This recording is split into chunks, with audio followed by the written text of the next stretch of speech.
I've seen such progress. It's really incredible. I've also seen great unity and friendships. I've spent a little time with you just before this, and I've seen tremendous unity, tremendous friendship, and the whole world is watching the Middle East, and many are watching with envy. You have something very special going on. Incredible opportunities are within reach for this region. If we can simply stop the aggression from a small group of pretty bad actors. The Biden administration created havoc and bedlam by basically being incompetent, but by empowering Iran and its proxies, sending them billions of dollars, billions and billions of dollars. Senselessly, I couldn't believe it to watch. One of the reasons I said, let's do this again. But what they did was so bad while turning his back on the Gulf allies. Those days are over. Everybody at this table knows where my loyalties lie, always have. They'll never waver, never. And we'll stand with our friends and partners, and we'll confront the aggression that threatens us all. I want to make a deal with Iran. I want to do something if it's possible. But for that to happen, it must stop sponsoring terror, halt its bloody proxy wars, and permanently and verifiably cease its pursuit of nuclear weapons. They cannot have a nuclear weapon. I don't imagine there's anybody at this table or anybody in this room that would say they can. I'm strongly urging all nations to join us in fully and totally enforcing the sanctions that I just placed on Iran, and we also placed secondary sanctions, which are in certain ways even more devastating. Iran, as you know, had no money when I left office. They were broke. They had no money for Hamas. They had no money for Hezbollah. There was no attack. There was no thought of attack. There would have been no attack if I were president. But bad things happened in that election. And I said, let's do it again. And by doing it again, it became much more historic. It's a much more historic election, much more powerful election. And we have a mandate. We won every swing state. We won by millions of votes.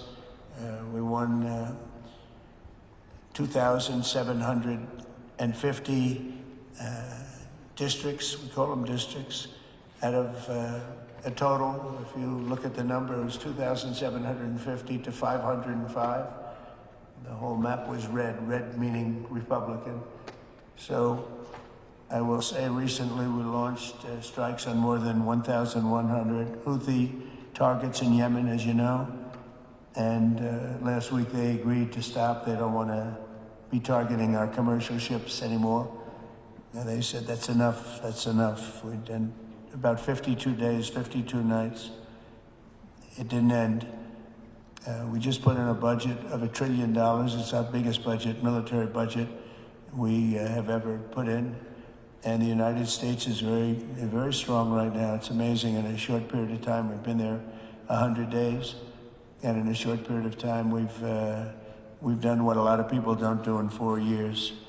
We're a hot country, just like you're a hot area. And we're going to keep it that way. In Gaza, my administration shares the hope of so many in this region for future of safety and dignity of the Palestinian people. But that cannot happen as long as Gaza's leaders take delight in raping, torturing, and murdering innocent people. Can't have it. I greatly appreciate the constructive role that the leaders in this room have played in trying to bring the terrible conflict to an end, including by helping secure the release of American hostage, Edan Alexander. It was a big day yesterday, a very important day. I was told just before I left that they were going to be releasing Edan. We thought Edan was dead.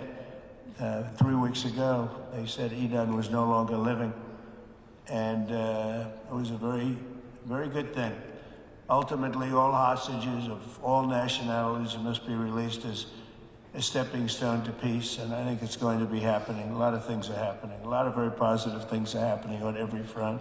With the support of leaders in this room, and they're great leaders, you are, we are currently exploring normalizing relations with Syria's new government, as you know, beginning with my meeting with President Ahmed al-Shara and Secretary Rubio's meeting with the Syrian foreign minister in Turkey after discussing the situation with Crown Prince Mohammed and President Erdogan of Turkey. I am also ordering the cessation of sanctions against Syria to give them a fresh start. It gives them a chance for greatness. The sanctions were really crippling, very powerful. And I spoke to Mohammed, and I spoke to our friend from Turkey, who we just spoke to also by phone now. But felt very strongly that this would give them a chance. It's not going to be easy anyway, so it gives them a good, strong chance. And it was my honor to do so. So we will be dropping all of the sanctions on Syria, which I think really is going to be a good thing. And we made a speech last night, and that was the thing that got the biggest applause from the room. We had a very crowded room with thousands of people, and the statement that got the biggest applause was dropping the sanctions on Syria. Likewise, in Lebanon, there's a new chance for a future free from the grip of Hezbollah terrorists. If the new president and prime minister can rebuild an effective Lebanese state, we just appointed a very good ambassador, a friend of mine who's Lebanese, and I didn't even know that. And I said, why do you want to be the ambassador to Lebanon? That could be dangerous. He said, I don't care. I grew up there. I love the country.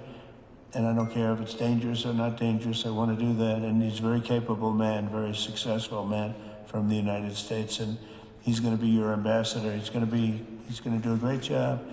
But this is a once-in-a-generation opportunity to forge a Lebanon that is prosperous and at peace with its neighbors. And I think things can really happen there. That they've had a tough go of it for a long time. At the end of my first term, all of the momentum in this region was toward peace. I especially want to thank and congratulate the United Arab Emirates and Bahrain for their vision and courage in signing the historic Abraham Accords. It was it's a very big thing. I believe we would have had it filled out had the election been called fairly, which it wasn't. It was a rigged election. I hope that in the near future we can continue that progress. We have a mandate from the American people, the likes of which people haven't seen for 129 years. They say it was the most consequential election in America in 129 years. So that sounds like a long time, so we'll take that. But in the future, we'll continue that progress by adding more countries to the Abraham Accords. We have 4, and I think they're going to be filling up very rapidly. Biden didn't do anything because he never did anything about anything. He had no capability, he had no ability, and it was a shame what he's done to so many countries, including our own.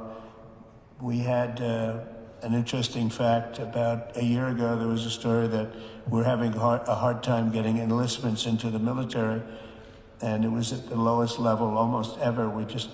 People didn't want to go into our military. And it just came out last week, you probably saw that we have now the strongest enlistment in the history of our country. They say 38 years. One said 37, one said 32, and one said ever. So we just had the strongest enlistment in the history of the United States of America. So think of it, in 1 year we went from they can't get people to enlist to we have the strongest enlistment, and that includes the police departments too. We're having a hard time getting people to be police, the great law enforcement arm that we're known for, and now we're setting records. It's hard to get a job. I mean, frankly, the lines of people wanting to be police officers and go into the military, and it's a matter of spirit. We have great spirit in the country right now. We've done a lot in 100 days, I'll tell you that. It's all started on November 5th with the election. But a stable and peaceful Middle East will be a successful and prosperous Middle East, and that's what you've done, and that's what you're doing. And, it's amazing because when I was here last, it was fine, it was doing good. And then I see the things that you're doing here and in your countries. It's just incredible what you're doing. Is the whole world is talking about it. The whole world is watching us. Look at all the news over there, the fake news. Look at them. The whole world is talking about what you're doing, and you're the envy of the world. Together, we're in this room and we're going to forge a Middle East that will be a thriving commercial, diplomatic, and cultural crossroads at the geographic center of the world. That's what it is. It's the center of the world. I look forward to working with you, and I want to thank Mohammed. I want to thank you, Crown Prince. We have a special relationship. We have long had a special relationship, but it was an honor to spend a couple of days with you, and I'll see you again soon, and I'll see you a lot. Thank you all very much. Thank you. شكرا فخامة الرئيس على كلمتكم. الآن أدعو جلالة الملك حمد بن عيسى الملك